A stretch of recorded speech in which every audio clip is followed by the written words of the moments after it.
అందరికీ నమస్కారం. ఎంఎస్ఆర్ వీడియోస్కు స్వాగతం. సునీత విలియమ్స్ ఈమె భారత సంతతికి చెందిన ఈమె అమెరికాలో నాసాలో టెస్ట్ పైలట్గా పనిచేస్తున్నారు.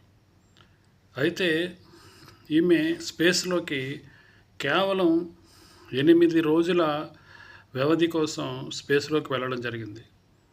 అయితే సాంకేతిక కారణాల వలన ఆమె తిరుగు ప్రయాణం కాలేకపోయారు.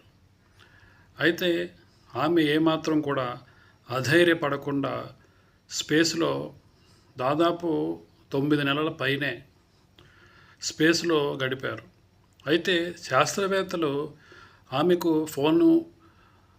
ఫోన్ చేసి తన యోగక్షేమాలు అడిగినప్పుడు ఆమె ఏమాత్రం అధైర్యపడకుండా వారు అడిగే ప్రశ్నలకు చిరునవ్వుతో సమాధానాలు ఇచ్చేది.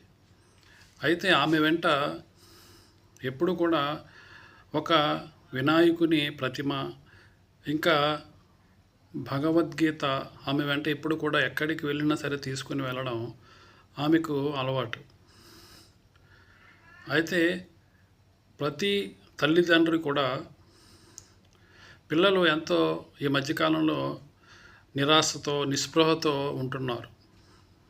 100 మందిలో ఉన్నా సరే ఒంటరిగా ఉన్న భావన ఆ పిల్లలకు కలుగుతుంది.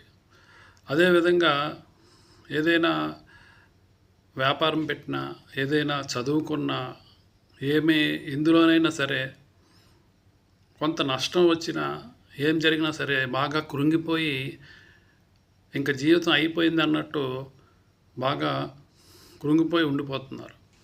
అయితే అలాంటి పరిస్థితిలో ప్రతి తల్లిదండ్రి కూడా సునీత విలియమ్స్ ఆవిడ చేసిన పనులు, తర్వాత ఆమె ఎంత ధైర్యంగా ఎంత పెద్ద సమస్యనైనా ఎదుర్కొని ఉండడం అన్నది ప్రతి తల్లిదండ్రులు కూడా పిల్లలకు వివరించవలసిన అవసరం ఎంతైనా ఉంది. అయితే 2-3 రోజులు ఒక గదిలో ఉండడం అంటేనే చాలా ఇబ్బందికర పరిస్థితులు ఎదురయ్యి మతి స్థిమితం కోల్పోయి పిచ్చివాళ్ళు అయిపోతారు. అలాంటిది దగ్గర 10 నెలలు స్పేస్లో ఉండడం అంటే మాటలు కాదు. ఆమె చిరునవ్వుతో ఉన్న ఫోటోను తమ పిల్లలకు చూపించి ధైర్య సాహసాలు అంటే ఎలా ఉంటాయన్నది ఆమె కథను ఒక గొప్ప కథగా వివరించి ప్రతి తల్లిదండ్రులు చెప్పాలి. అదేవిధంగా మన ప్రధాని నరేంద్ర మోదీ కూడా ఆమెను ఒకసారి ఇండియాకి ఆహ్వానించారు.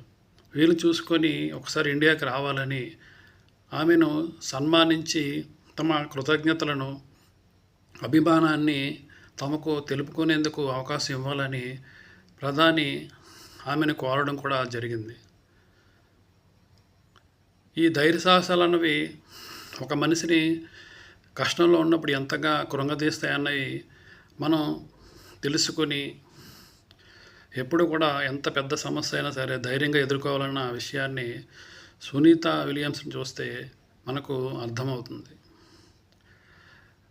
ఈ వీడియో మీకు నచ్చినట్లయితే మీ కామెంట్ బాక్స్లో తెలియచేయండి. అందరికీ నమస్కారం.